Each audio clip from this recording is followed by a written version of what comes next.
the Bhakti conception of media persists its tradition within the mediated space. It is self-contained, as in the dictum Vasudeva Kudumbakam, thus sustaining social media interaction without fatigue or burnout.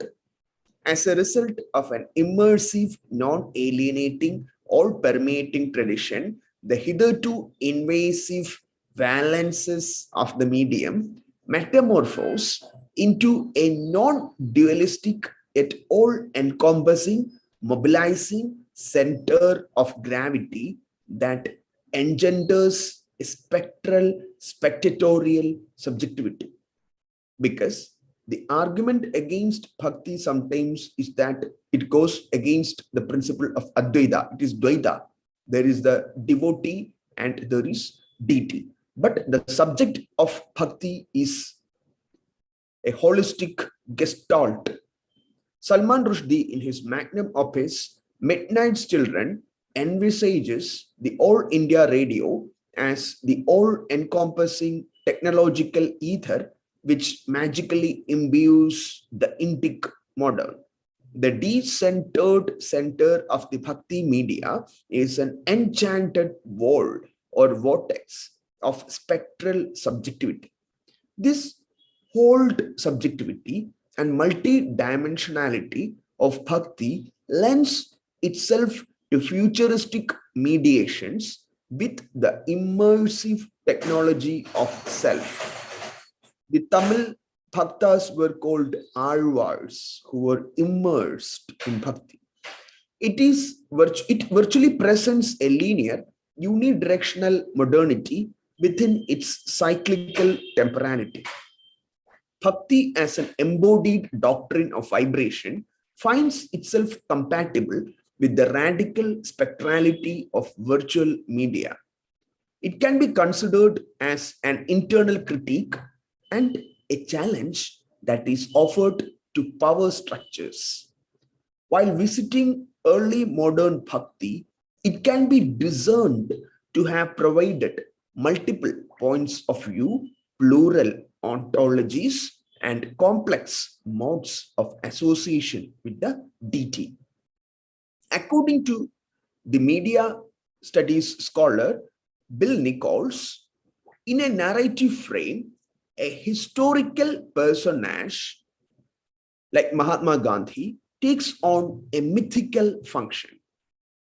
This can be found in movies like Meera, 1945, starring M.S. Subbulakshmi, where Bhakti constitutes the content as well as the form through which Mirabai, the legendary figure, is elevated to a mythical function.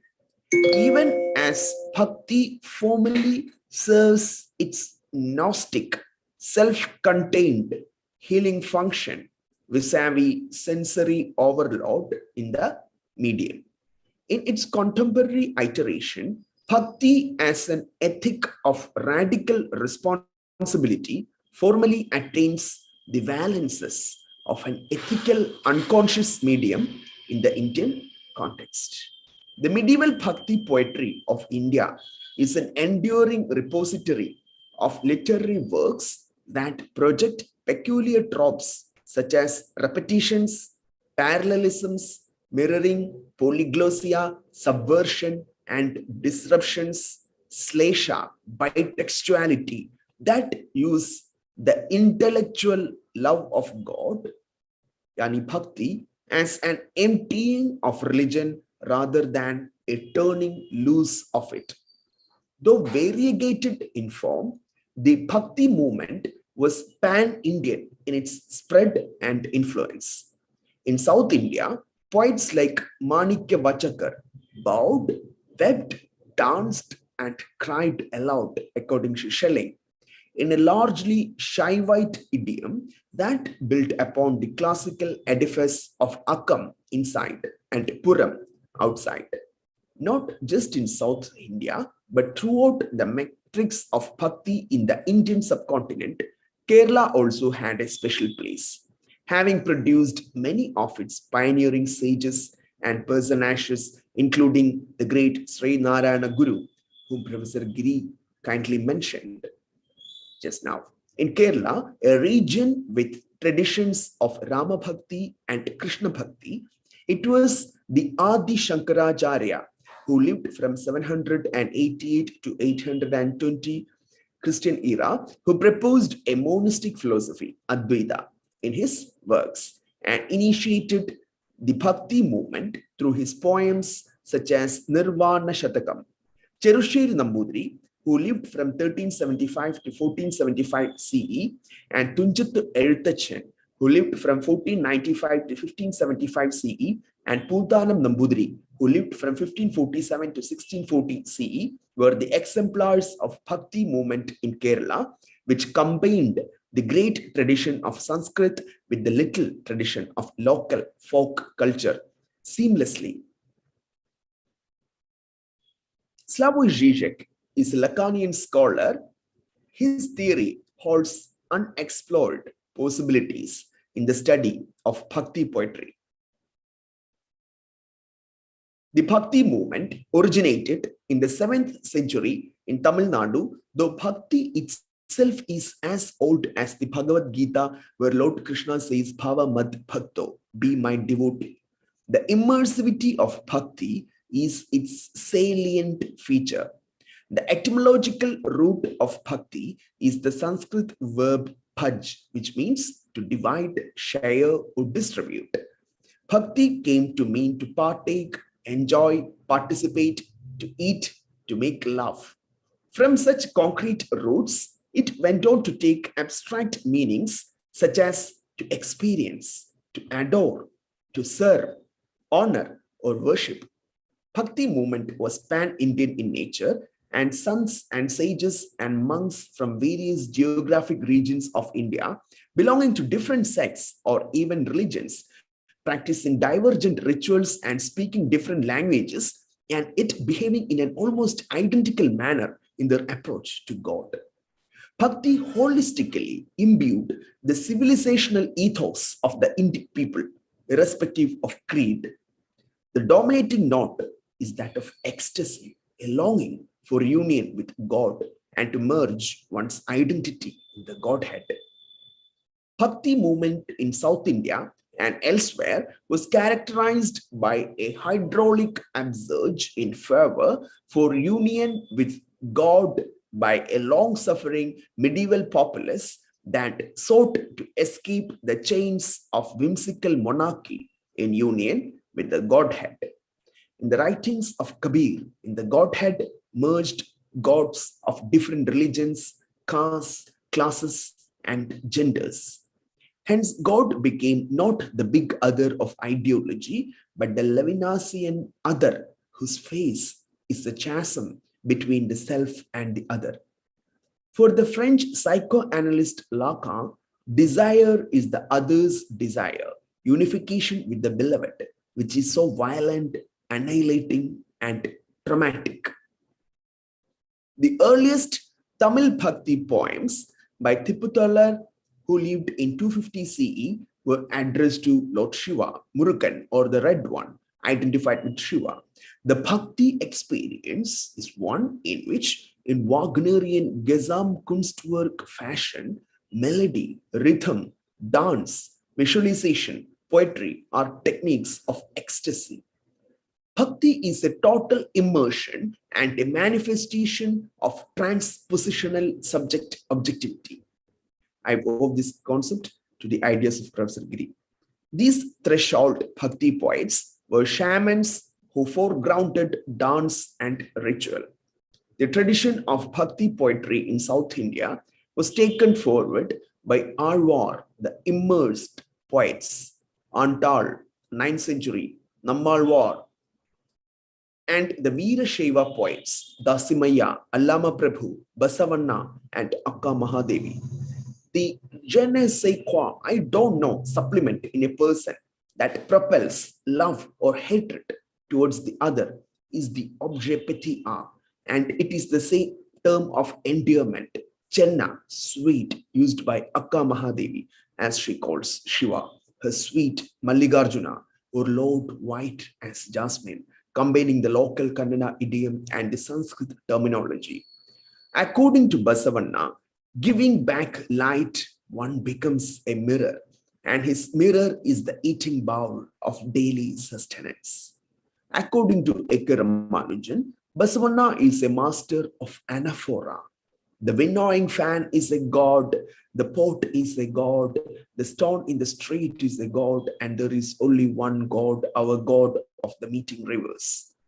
There are also inverse parallels, such as a snake charmer and his noseless wife, and the noseless woman and her snake charming husband, the inversion representing the encounter with the mirror image of the self as the other, according to Ekkaramanujan. Zizek, the Slovenian thinker whom I mentioned before, points out that beneath this mirror image of the neighbor that I have created in my own self-image lurks the infinite abyss of otherness. In Bhakti poetry, this abyss and proximity are two sides of a coin or two rhyming beats in a couplet. They are both immersed in the divine ether of Bhakti devotion propagated through vernacular languages such as Malayalam, Tamil, Kannada, Marathi, etc. The monistic doctrine of Advaita or non-dualism, unity of Atman and Nirguna Brahman, was established by Shankaracharya, born in Kaldi in Kerala. He also wrote commentaries on the Upanishads, Bhagavad Gita, and Brahma Shastra. Sometimes called the Thomas Aquinas of Indian thought, though I consider such colonial terminologies improper, he sought to establish unity between various sects of religion through syncretic ritual. In his Nirvana Shatakam, Shankara says that I am thought, I am joy, I am Shiva. Hymn number 3. The Bhakti movement later found its proponents in Kerala, in Cheruseri, Tunjattu Elthachan, and Poondanam, who are still considered the greatest poets of Malayalam language. The Bhakti movement in Kerala lacked the religious and social synthesizing function it had to the north of India.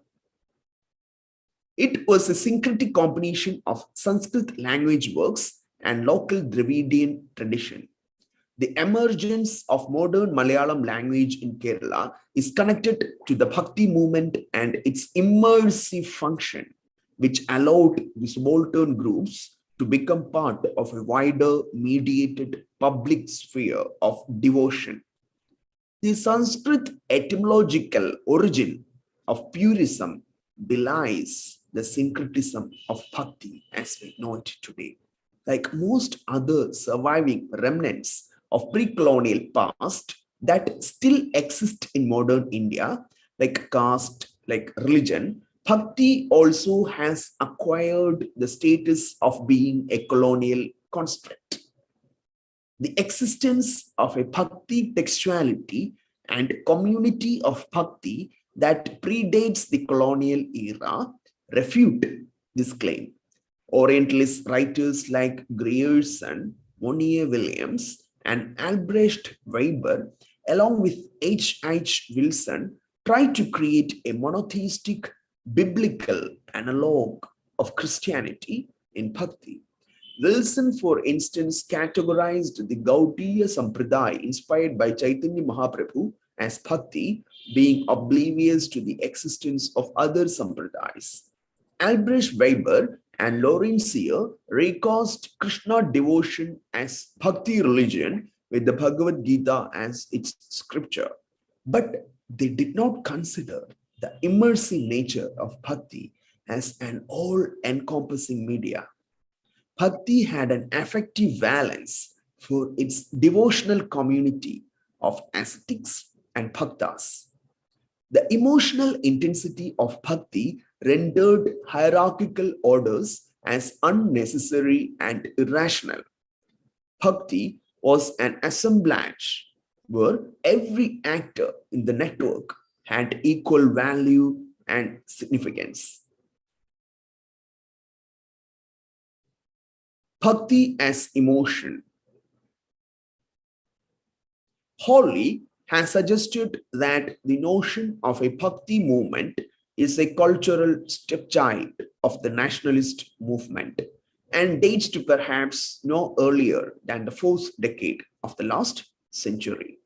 Indeed, it has been convincingly argued that the idea of a coherent movement owes to Sri Hazari Prasad Dwivediji's translation of Grierson's notion of bhakti as a religious revolution into the Hindi phrase Bhakti Andolan. There is evidence of a self-consciousness of bhakti being a unique religious idea with a specific chronological and geographical progression from about the early 18th century. Bharati Jagannathan says this. There were canonical anthologies of early Tamil bhakti poetry collected in separate volumes of Shaivite and Vaishnavite bhakti poetry, Tirumurai and Nalayira Divya Prabandham. Though love and valor were the values of the heroic age, bhakti conceived of a love different from the patriarchal expression of love within the family structure. Bhakti set in motion a feminine expression in art and poetry. Bhakti, unlike Jainism and Buddhism, is a surrender of the heart and not an intellectual compassion. The raison d'etre cause of bhakti was the unbridled unleashing of the powers of the human heart. It espoused Parama Prema Surupa or ultimate love. In Tirupavai, the Bhakti Sant Andal asked for ghee and pongal and worldly goods. Bhakti was not a negation of eros or love, but its extension. It did not espouse vairagya. It embraced life in all its facets. For this reason, Bhakti can encompass a spectrum of emotions from medieval darshan to present-day Bollywood. Bhakti functions as an ether of disparate sensibilities that are focused solely upon emotional intensity. One can track the career of the word Bhakti through a staggering number of ways, from the earliest oral narratives to the latest Bollywood films, from individual engagement with a deity in a moment of virtual contact, darshan, to the imagination of a unified yet heterogeneous nation, according to Christine Lee Nowitzki. All human emotions were accommodated within bhakti. It was an end in itself and not the means to something else, according to Utpaladeva, who wrote Shivastotravali in the 11th century CE. In Vaishnavite bhakti, this experience of the here and now is through Krishna Leela or the divine playfulness. In Shaivite bhakti, the same is channeled through the cosmic dance of Shiva. The difference between Vaishnavite and Shaivite imagination is that the Vaishnavite imagination is melodic, since melody is a linear phenomenon, whereas Shaivite imagination is rhythmic. The sound of the damaru or the drum is the template of Shaivite rhythmic imagination. The coexistence of beauty and terror can be found in Shaivite bhakti. This sort of complexity can be accommodated within Shaivite imagination. The five cosmic functions of the Supreme Being are Srishti, creation, Palana, nourishment, protection, Nasha, destruction, Tirodhana, disappearance, and Anugraha, blessing. Transformation in rituals and elsewhere, though bhakti abhors ritual, is achieved through divine grace by energy transformation. There is no linearity or contiguity in this transformation. It is instant and takes place in the here and now, like Zen, Satori. Bhakti assures you no material gain.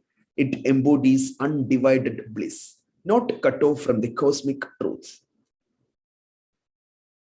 In the Narada Bhakti Sutra, it is said that wherever my devotees are singing and dancing, I am there. Art and poetry are not just about bhakti or means to express bhakti. Such channels of dissemination of emotion and data, like art and poetry, are the very essence of bhakti. In the poetry of the Tamil Vaishnavite Sant Andal, a merging of two major currents of Indian life, the Aryan and the Dravidian, can be found. In the Chilapatikaram, Krishna as a deity makes his first appearance in Tamil. The entire ecosystem of the Vrindavan is transposed to Tamil Nadu in his work by Ilango Adigal. Krishna wields the spear of the veil, which is the weapon of choice for the predominantly Tamil deity Murugan. The Vrindavan turns into a Vaishnavite utopia. Krishna also turns into a player of drums rather than the flute. In the Tirupavai, the pre-bhakti ritual of Pavai is transformed into a Vaishnavite bhakti ritual.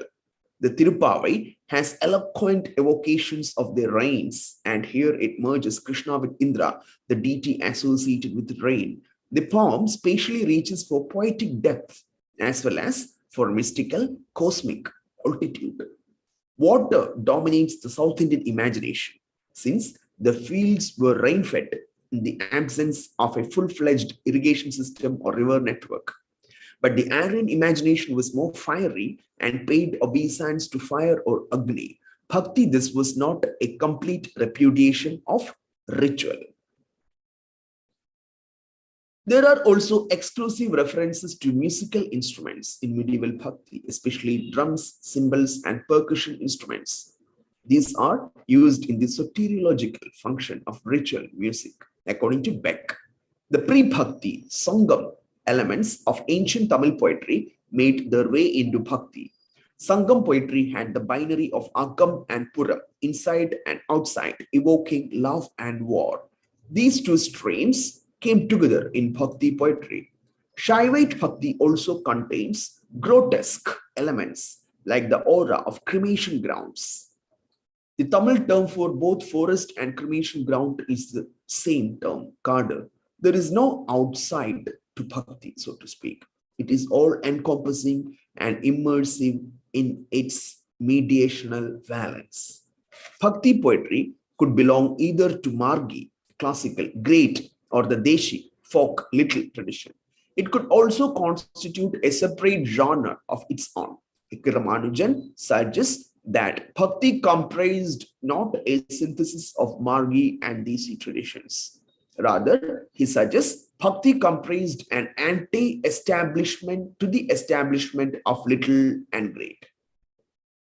Bhakti in the southern part of India, where it took roots, was philosophical and popular. It combined the ethereal doctrine of Advaita and the ethics of work culture, Kayagave Kailasa. The immense beauty, devotional intensity, and simplicity of Kannada and Tamil and Malayalam verses made them popular. The linguistic configuration of southern Indian ethos was aided by the dissemination of Bhakti. The traversal of enlightened ideas of egalitarianism made Bhakti a medium. Bhakti was not the organic edifice which it appears to be in hindsight. Not all Vajanakaras were branches of the same tree or rivers flowing into the same ocean, nor were they all bent upon caste and social reform. For the great Kannada scholar Nagaraj, the odd one out is Allama Prabhu. Akka Mahadevi and Basavanna were proponents of old-fashioned bhakti, conventional bhakti. But Allama's verses had that elusive, esoteric quality, and they were syncretic in a way that would have appalled Surendranath Dasgupta. But both Allama and Basavanna find common ground in devotional symbolism and reformist zeal that was inclusive in the propagation of its message of egalitarianism. Here, I would like to ask for the moderator's permission before continuing. Yes, please. So maybe another, 4 or 5 minutes. Is it okay? Okay, Professor Giri, thank you so much for that. Yeah. From Yes. the time of... Kindly continue. Thank you. From the time of King Bhoja, 11th century CE, who composed the Sringara Prakash, Sringara was the rasa that was used to express devotional, mystical experiences and ecstasy. Since Bhakti as a rasa had not emerged or garnered the heft it later did, the remainder of Indic thought was absorbed by the new rasa, Bhakti. For instance, it was against this structural deficiency that Allama rebelled in his verse. I quote, the elders went to the pond on the hill with the onion of the absolute. They are trying to make a curry. The hill cannot boil. The curry cannot be cooked. And hence, there can be no offering. Allama Prabhu, Allama Vachanachandrike. The metaphor of the onion stands for the sensual order of rasa theory. The hill, of course, is Shaivite and the allusions are elliptical. Allama also later alludes to poets as parrots, repeating verses learned by rote memory without registering their meaning, worth, or sense. Bhakti, in its all inclusivity, also encompassed post human, non human elements like geographical landscapes. For the Vajanakaras of Kannad, nothing, not even the Upanishad, were deemed worthwhile, but for their philosophical and devotional intensity. The Vajanakaras abandoned complex forms such as the Champu for folk modes of common lay expression. Bhakti as an immersive media was not a complex amalgam of conflicting opposites, but a simple, sweet doctrine of love, devotion, and light. Nagaraj movingly speaks of a Veerashaiva memory, which was kept alive as a novel idiom of creative production that departed from a non-devotional mode of writing to a more comprehensive and organic one that also included the devotional mode within its ambit. The Vachanas were in conflict with the monarchy and monastical clergy. The popularization of their philosophy was an unfinished project, hints of which can be gleaned from the scholarly opus of Nagaraj. The revolutionary media of Bhakti enabled the mass movement led by Basava. I quote, when Siddharama, 12th century, describes language as impotent, he is really speaking for the majority of Vajanakaras of his time.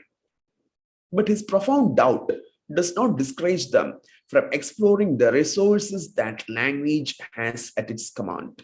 Allama Prabhu ascribes to human language a basic quality, the ability to narrate. If contemporary Western language theory reflects on language's fundamental metaphoricity, Allama Prabhu focuses on another equally important trait, the narrative instinct. The Vachanakaras' distrust of formal rhetoric was also quite deep-seated. It was a rejection of both the context and text that the previous or dominant literary culture had produced. This shows that the major poets of the movement were aware of the pedagogical training that goes into the making of poetry. They simply chose not to write in those modes. It was an ethical choice. The soul of Bhakti was its simplicity, which through lyrical modes proliferated spatially and temporally in the south. Southern Bhakti verses, such as those of Sri Basava, are known for their simplicity. But yet, he was not averse to the occasional polemical argument, often acquiring the tone of a politician prophet. This is crucial since the Veerashaivas regarded the Tamil Shaivas or the Nayanmars as their predecessors. Same features are discernible in Tamil Bhakti poetry as well. Perhaps due to the class composition of his following, Sri Basavanna was a proponent of a distinctly spiritual work ethic, which called work worship Kayakave Kailasa. He was also less dogmatic. What Kabir was to northern Bhakti, Basava was for the southern Bhakti. Basavanna fundamentally altered the way religion, labor, and deity were perceived in South India. Basava, with his zest of a social reformer and the zeal of a prophet, caught in the net of practical politics, was not a perfect being, but a man whose whole life was a struggle towards self-perfection. This struggle is strongly present in his poetry. But above all, there is a very characteristic mixture of harshness and tenderness, of almost rude assertiveness and extreme loving kindness. This makes him human, so close and so lovable, according to the great Czech scholar Kamil Zolabel. Due to the pervasive influence of Advaita and later Vishishta Advaita, Tamil Bhakti led its followers to a sense of union and identification with the deity. The transcendent was to meet the immanent.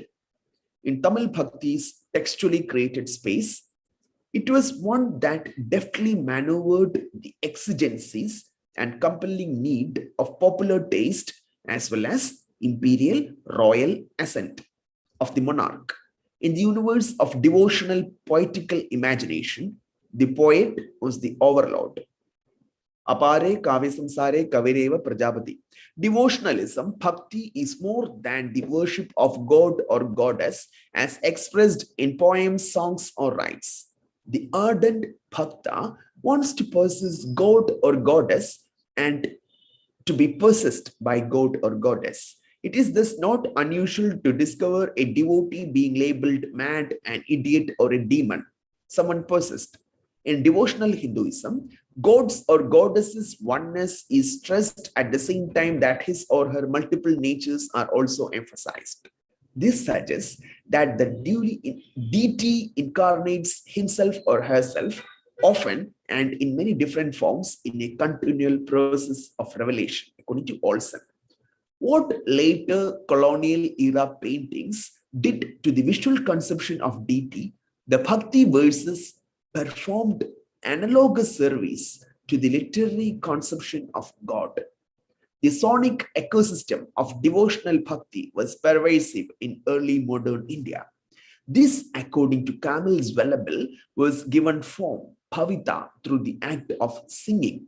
This divinity on demand mode, like music on demand, must have proved successful since it shaped the imagination of Southern bhakti. In a drastic henotheistic step, God is ontologically willed into existence by an act of imagination, an idiom central to the Tamil Bhakti verse. If you say he exists, he does. His forms are these forms. If you say he does not, his formlessness is of these non-forms. If he has the qualities of existence and non-existence, he is in two states. He who pervades is without end.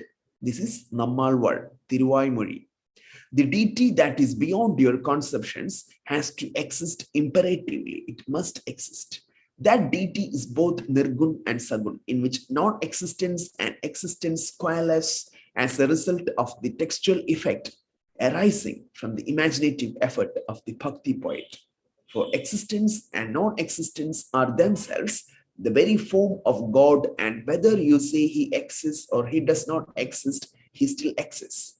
Even where he does not seem to be, he is the inner soul of everything and therefore he exists. According to Doniger, what must it have felt like to be a Tamil Bhakta or devotee to have inhabited its intimate inner space? From textual evidence, it could not have been all conflict-free and pure and organic without grains of doubt and contradiction. The Tamil used often conveys metallic feelings of non-emulsified torment and struggle. I am a puppet made of iron, according to Manikavachakar, Tiruvachakam, 522. Imagination remained a therapeutic device. It was like therapy that could offer solace as well as solutions to problems. Bhakti juxtaposed as little as possible between the original devotional impulse and the resultant action.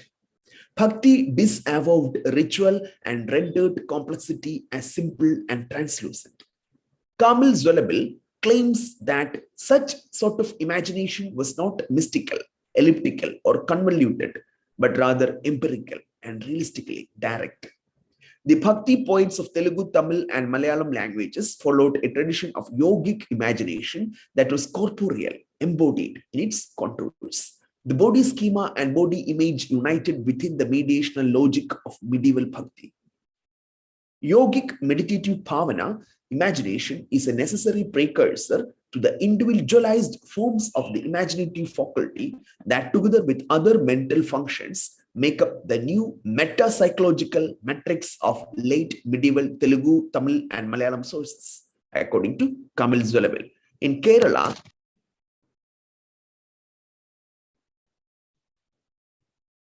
sir, shall I wind up?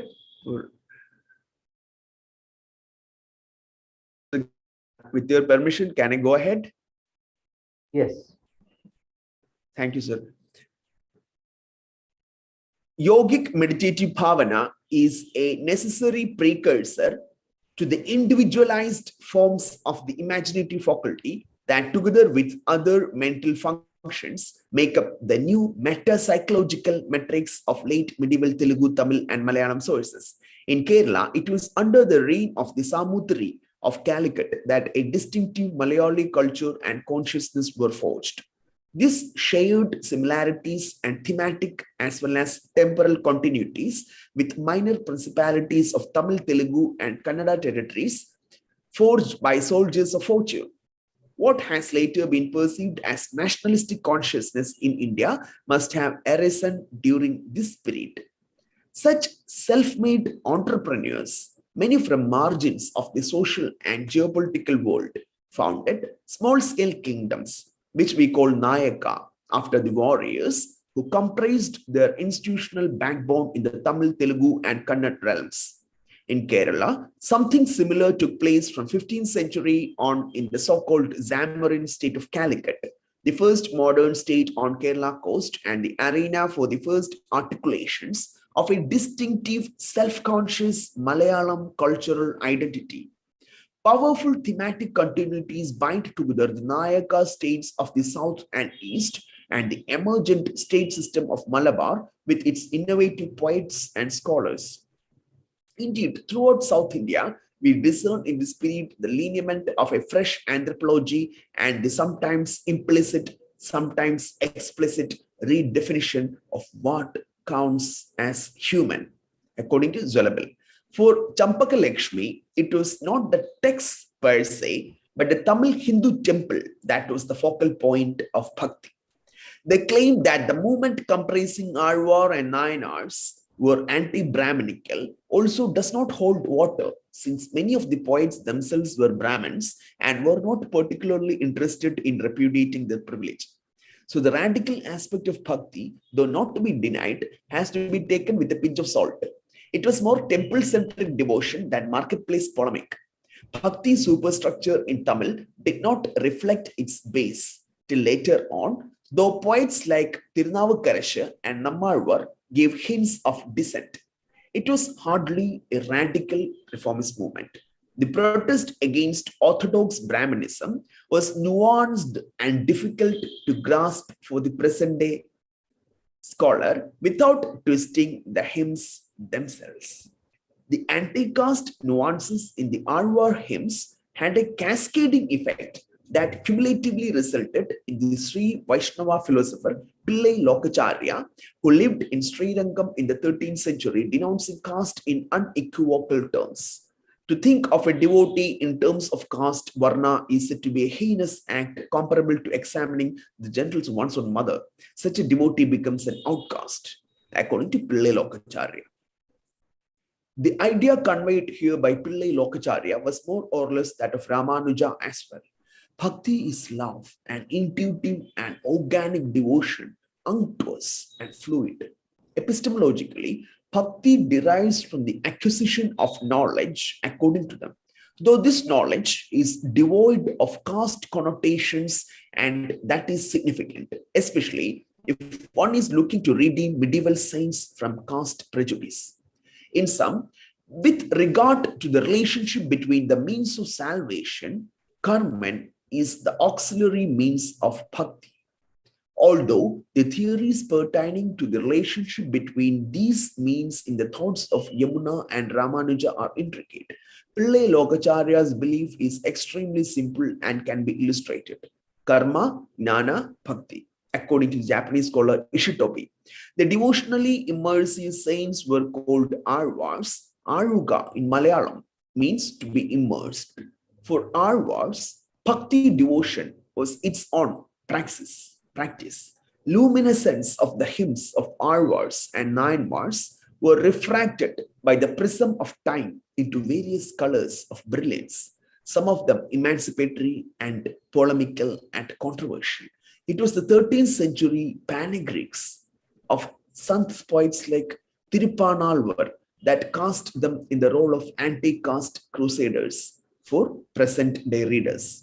The songs sung by the Arvars and the Nayanmars have several words which are capable of inciting riot.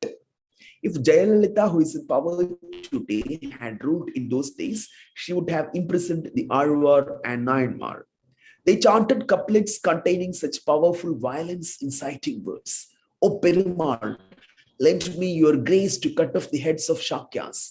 Tondarepudi Alvar has openly sung, grant us grace to behead Shakyas and behead Jains in the streets, according to Tirumavalavan. According to R. Champakalakshmi, who has extensively studied the history of medieval southern India and of Tamil Nadu in particular, the idea of a personal deity, antagonism towards Brahmanism, and opposition to Jainism and Buddhism are the major traits of Tamil Bhakti. It is the second theme, namely protest against orthodox Brahmanism, that needs to be examined from the point of view of the social base sought by the exponents of Bhakti. Hint of the struggle between the Tamil Hindists and Orthodox Vedic Brahmanas are found in the poetry of Nammalvar, Tondarepudi, and Madhurakavi, and in the hagiography of the 12th to 13th centuries, as for example in the story of Tirupanalvar, according to Champakalakshmi. Whatever the anti-Brahmanical credentials of Bhakti in Tamil might be, what was not in question was its newness, novelty. Bhakti endeavored towards a more open, more holistic, and less conventionally oriented paradigm. Thus, the Bhakti medium in medieval Hinduism played an important role in the cultural and linguistic spheres, along with the political and social spheres. The Bhakti movement in medieval Hinduism, as much as any other cultural element in medieval Indian society, textured and shaped the culture of the time. In its textual aspects, its devotional hymns and commentaries, the Bhakti movement stands opposed to the restrictive structure of society that is expressed in the legal and social texts of the age. The central characteristic of Bhakti movement in textual terms is its openness, its universal appeal without regard to caste. Preceding the Bhakti movement, there existed in Tamil a strong Siddha tradition. This was an anti-hierarchical and individualistic strain of devotion. Shiva Vakyar, a Siddha, is said to have repudiated temple-centric rituals. He exhorted to bathe not in temple ponds, but those within their minds. This is moving on so many levels, since the temples were forbidden to outcasts for reasons of so-called purity. The Siddhas were said to have mastered esoteric meditation techniques and were popularly supposed to have magical powers and healing powers. They denounced the chanting of spells or mantra, and followed druidic lifestyle. They were the original Tamil humanists who came from downtrodden castes and sought to replace social oppression with individual enlightenment. To this day, there exists a celebrated Siddha ashram in Vadagara in Kerala that provide Ayurvedic medical remedies to the needy and indigent poor, irrespective of caste or creed. Man is the measure of all things in bhakti devotion towards the Lord. Yes, Professor.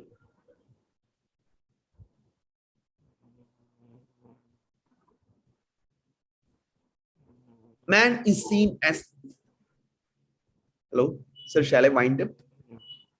Professor Giri?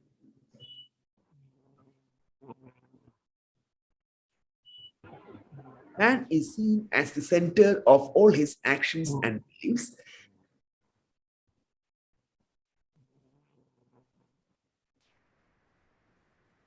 I hope everything is okay. It is okay. Please wind up in 2 minutes. Okay, sir. Okay. Man is seen as the center of all his actions and beliefs. They believed that the world is real, not illusory. There is no other universe than the human universe where man determines his actions. The radical endeavor demanded reason for every human action and stressed on the practicability of human belief. By laying the foundation for human self-realization, they developed a hope for social equality through self-realization and self-emancipation.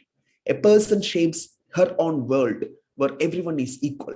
The person is a practical human who gives up his superstitions, illusions, and has gained reason instead. He is an able person who is capable of solving his own problems and who reveals his human nature. He is a self-deriving human who estranges from desires of accumulation of wealth and possesses alternative values that are against the one that stands for separation of men from men. Gunashekaran. There is a Bhakti parable of a hunter named Kannappa.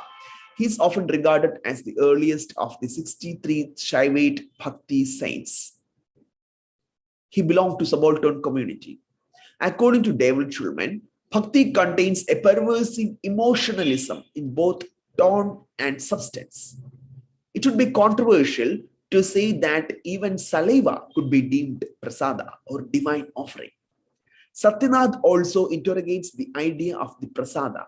Between conjugal partners, it is permissible to pass bodily fluid as it is with one's mother for a child. The practice of consuming leftover is still practiced. Prasada is often God's saliva fluid. In the Kannappa story, the other arena where this happens is that of the family. Family relation like mother-child, husband-wife are widely popular tropes in Bhakti poetry to connote the deity-devotee relationship. So here, Bhakti, the offering, is a medium. The Czech scholar and linguist Kamil Zolabel advocates a fourfold schema for the study of Bhakti: historical sociological study, synchronic segmental literary analysis, comparative approach vis-a-vis other kinds of mysticism like Sufi, structural study of Bhakti as sheer poetry. Bhakti was thus a fertile lode of literary creativity that interlinked various streams of religious thought and performative practice throughout medieval India. Thank you.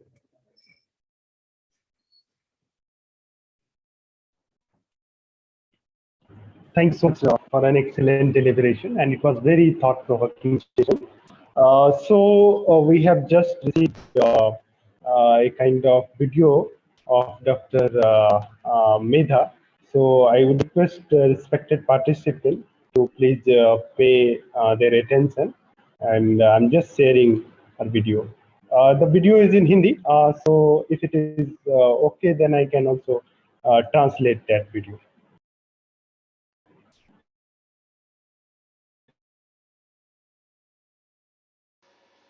कितना महत्वपूर्ण है, क्यों महत्वपूर्ण है, इस पर विचार किया जाना बहुत ही ज़रूरी है। मुझे लगता है कि सबसे ज़्यादा ज़रूरी है। लेकिन एक बात ये भी है कि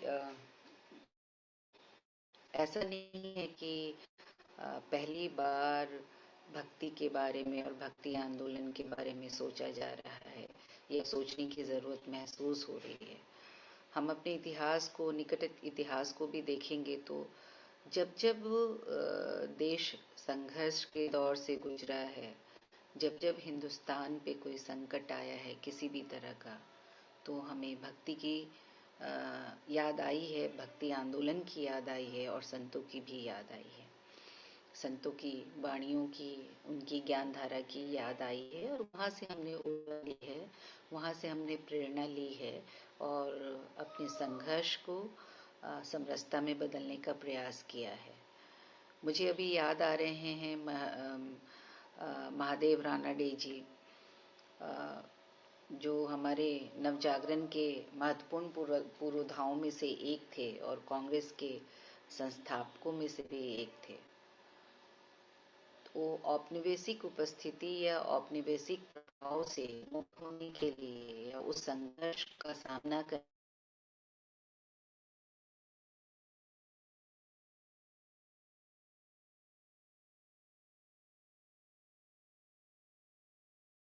महादेव जी ने भी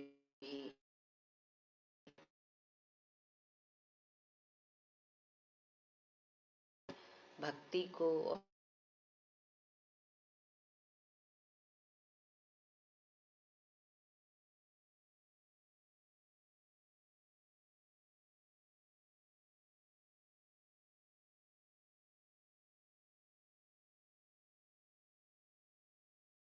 वो बहुत सुंदर ढंग से कहते हैं, बार बार कहते हैं कि to humanize, to spiritualize the society. लेकिन यहाँ पे मैं ये कहना चाहूँगी कि पिछले कुछ समय से, लगभग पिछले एक दशक से शब्दों का जो है अर्थ संकुचन बहुत तेजी से हुआ है। और जो सबसे इस प्रक्रिया का जो शब्द सबसे ज्यादा शिकार हुए हैं उनमें से एक शब्द भक्ति भी है। तो भक्ति क्या, किसी व्यक्ति की भक्ति, क्योंकि आजकल भक्त का अर्थ भी बदल गया है। तो मैं यही सोचती हूँ कि भक्त तो हमारे यहाँ तुकाराम थे, एकनाथ थे, जनाबाई थी, कबीर दास थे, मीरा थी, अक्का महादेवी थी, ललदेव थी। तो आज जो किस तरह से भक्त शब्द का और भक्ति शब्द का चरण हुआ है, तो यहाँ पे हम सब जानते हैं कि ये हमारे लिए भक्ति यहाँ पे उसका क्या अर्थ है, लेकिन मैं इसको स्पष्ट करना चाहूँगी। बहुत सुंदर ढंग से कबीर कहते हैं, और कबीर के यहाँ से चल के ये बात गांधी तक आती है, और बिल्कुल एक ही स्वर में, समवेत स्वर में कहते हैं कि बहुत सुंदर एक पद है कबीर का कि भक्ति का मार्ग झीना, भक्ति का मार्ग झीना रे, नहीं अचाह नहीं चाहना, चरणन लौ लीना रे, साध के सत्संग में रहे, निस्दिन मन भीना रे, सबद में सुरत ऐसे बसे, जैसे जल मीना रे, मान मनी को यूं तजे, जस तेली तेली पीना रे, दिया दया क्षमा संतोष गहीरे, अति आधीना रे, परमारथ में देत सिर, कछु विलंब ना कीना रे, कहे कबीर भक्त मत भक्ति का प्रकट कर दीना रे। बिल्कुल इसी तर्ज पे गांधी कहते हैं कि भक्ति वो नहीं है कि हम माला जप रहे हैं, भक्ति वो है, और वो गीता की व्याख्या करते हुए कहते हैं कि ध्यान योग से ज़्यादा आसान और ज़्यादा ज़रूरी जो है वो भक्ति योग है, कि भक्ति योग में जो भक्ति का फल है वो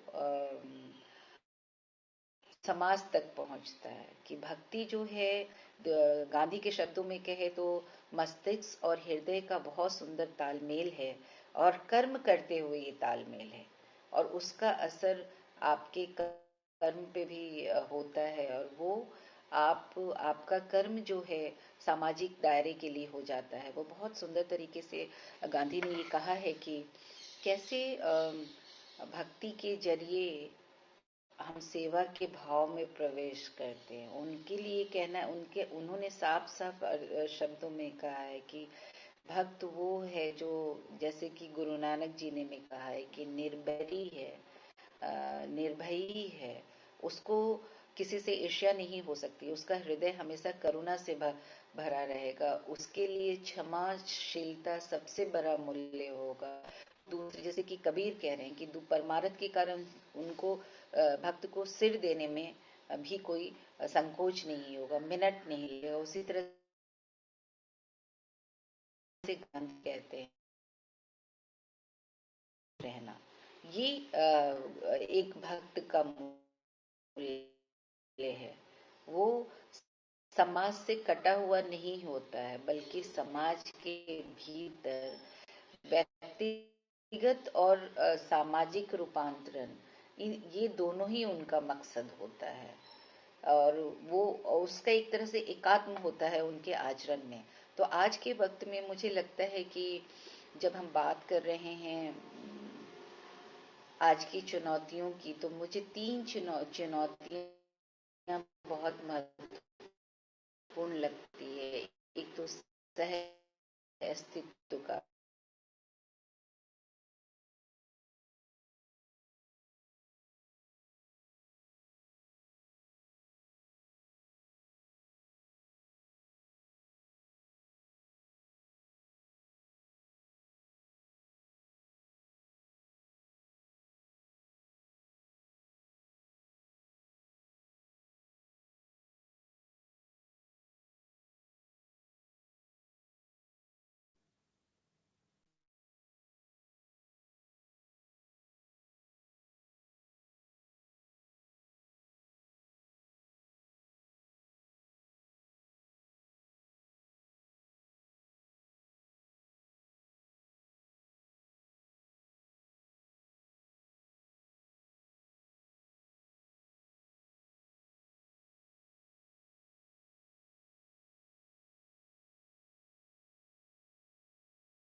Hello, Ranveer. Is the recording audible? I cannot hear it. No, it's not audible. I cannot hear also.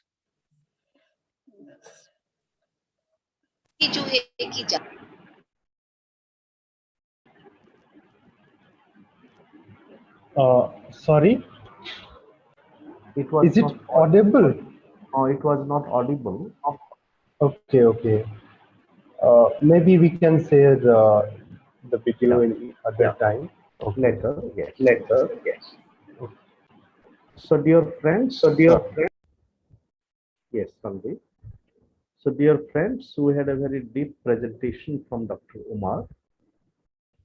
So, let us cultivate some thoughts together, please.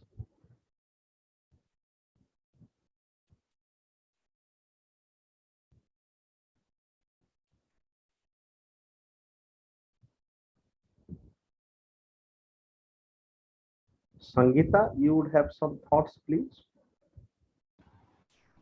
Yes, sir. Dr. Umar, thank you for the insightful presentation on Bhakti.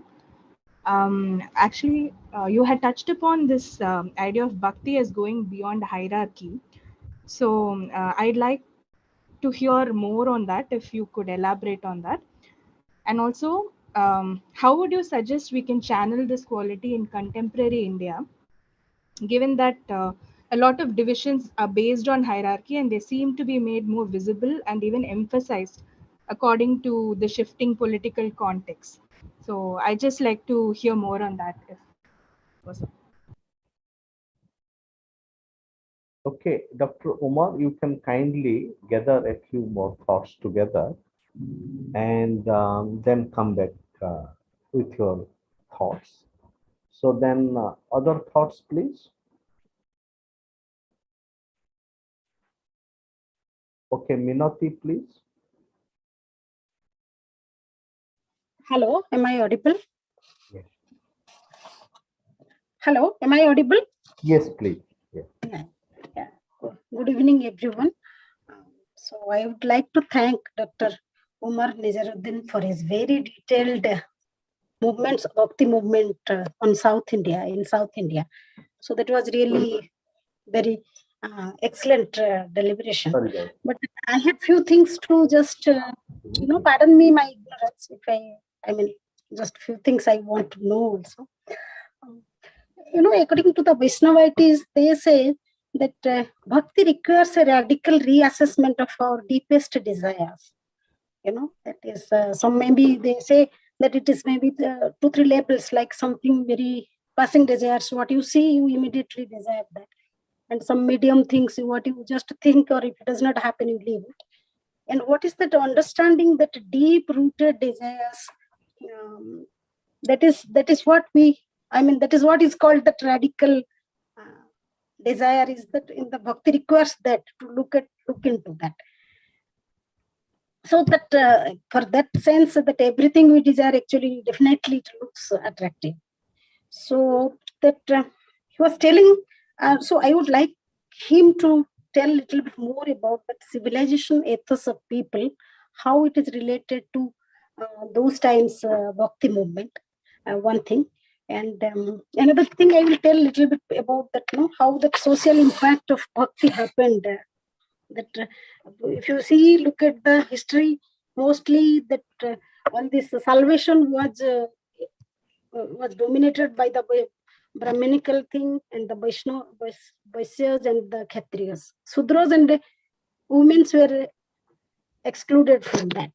But actually that Bhakti movement gave that freedom for the female devotion, that they could connect themselves to their, mostly not to the God, something personalized, which you can pursue and do the things. Then he was telling about, so just I want to know this about, again, Bhakti movement was a literary movement. The poetries, the saints, the poets, the saints, they all started writing against the social injustice, against the caste hierarchy. The Bhakti movement always challenged it. So how this Tamil Bhakti movement was against Buddhism and Jainism? Because Buddhism and Jainism mostly I believe that is also a bhakti way of, this thing, they are the human gurus. So I would like to ask these two questions. Thank you.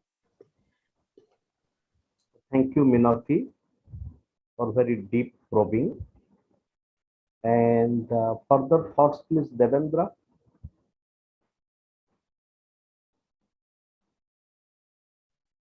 Thank you so much, sir. Actually, I listened the deliberations by Dr. Umar, and it was so insightful. I still am seeking to have more knowledge on the subject. So as of now, I would like to appreciate the speaker. Presently I have no questions, sir. Thank you, Dr. Tiwari. Yes. And we have with us Sudarshan Bhai, Sri Sudarshan Jana, who is a very deeply, engaged social thinker, activist, and an alternative political articulator. So, Sudarshan Bhai, some thoughts, please.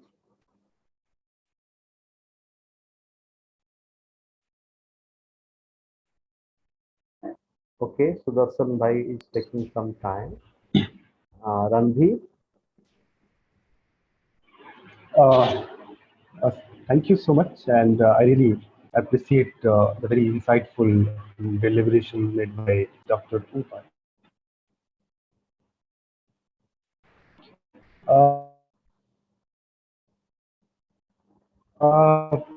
I think the theory building, it was not done, and I don't know why, because I found very interesting even in Gandhian insight also a whole reflexivity of Gandhian understanding, or for that matter, the very idea of decolonizing knowledge, or inculcating indigenous language for that matter. So those were the very important, insightful thing that Bhakti movement gave. It was not just for the movement against Brahminical hegemony, it was also a movement against hegemony of Sanskrit for that matter. When we see the contribution or the Buddha movement for that matter, the development of Pali language, all the saints, they spoke in their indigenous language. So I think, and the kind of history we have, we just understand, actually it is a British history. They draw the line of Renaissance from Raja Ram Mohan Rai.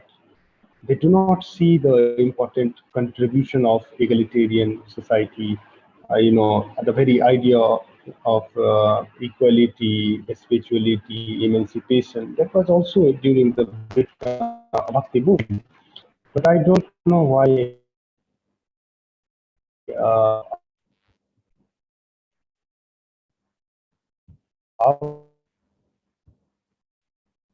Okay. historian for that matter, they do not like it. My question is, I don't know if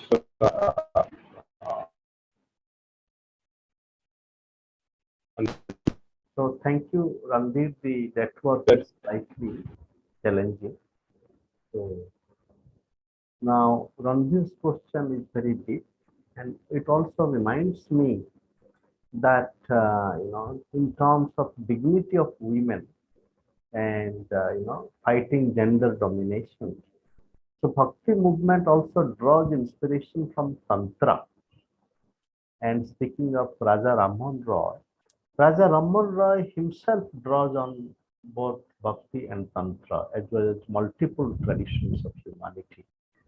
So that Tantra dimension of Bhakti is something that we need to explore. And Tantra is also a practice of immersion. We emerge inside the whole beauty of togetherness, fire of togetherness.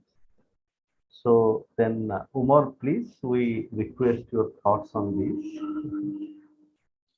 Thank you, Professor Giri. The first one from Madam. Let me answer the question about how Bhakti dealt with the question of caste Because it is a controversial question.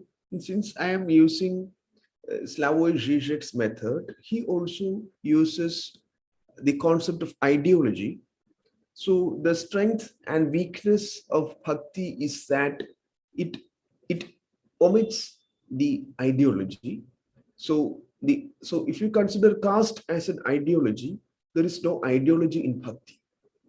So Shishak gives the example: you take something, it has a bad aspect. Tobacco contains nicotine, or beer contains alcohol, or chocolate contains certain unhealthy chemicals. So today what we find is we have alcohol less beer, beer without alcohol, tobacco without nicotine, and we also have chocolate that will not hurt your health. So bhakti at the same time was devoid of ideology. The genius of bhakti was at the same time it was its strength and its weakness. And as for today's question, we can say we have moved from a bhakti religion to ritual religion, because in ancient India we had ritual religion, and the religion we see today is totally a bhakti religion. But in contemporary India right now, before our eyes, we are witnessing a radical change where there is an ecological ritual movement. We are going back to the ritual space where the body, yoga, dance practices, all these things are getting relevance. I would also like to segue this into Renthier sir's point about colonialism, and which Professor Grisu magisterially explained about Tantra. The body is the capital of the Orient, which has been salvaged from the colonial oppression. So the body is used in ritual. So the ritual religion is the contemporary answer to caste. Ritual contains possibilities, the body contains possibilities, the ontology of the body contains the possibilities. And as for the second question, the radical desire, this can be compared to someone like Antigone's desire, is the archetypical example we have in Western thought. Antigone demands the impossible. So demanding the impossible from the Lord is a question. One has to demand the impossible. So Professor J. Devika, who works on Malayalam literature, calls this pen vashi, stri vashi, the adamancy, the feminine adamancy, ethical imperative adamancy.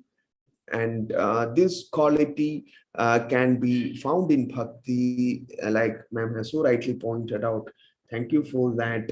And as for the intellectualism and the soul of bhakti, it lies more on the side of the heart and the soul.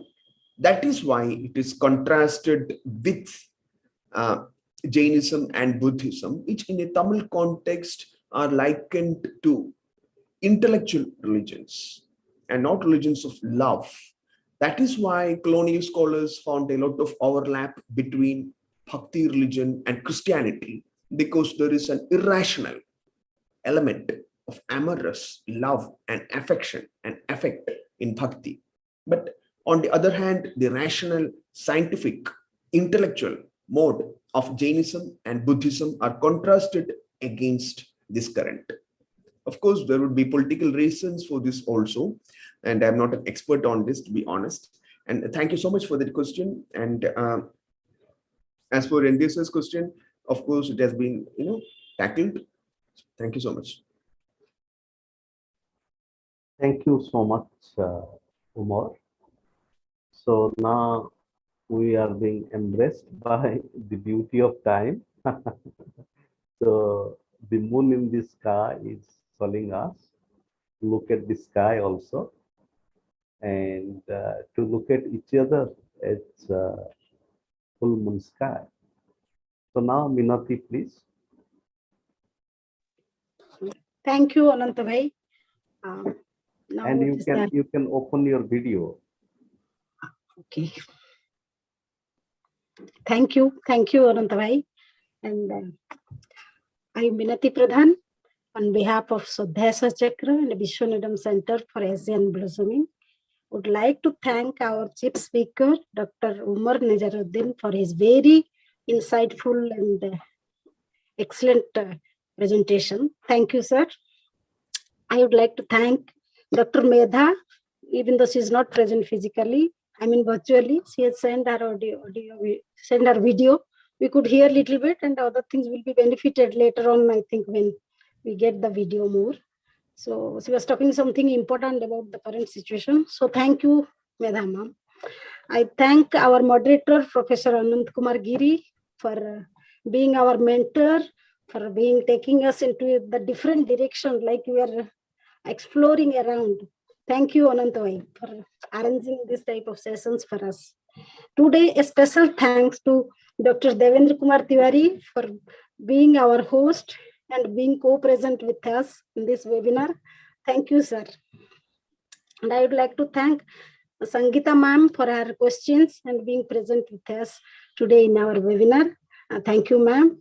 And at the last, not the least, as always, our convener, Professor Randhir Kumar Gautam, for arranging everything and executing it very punctually, I should say.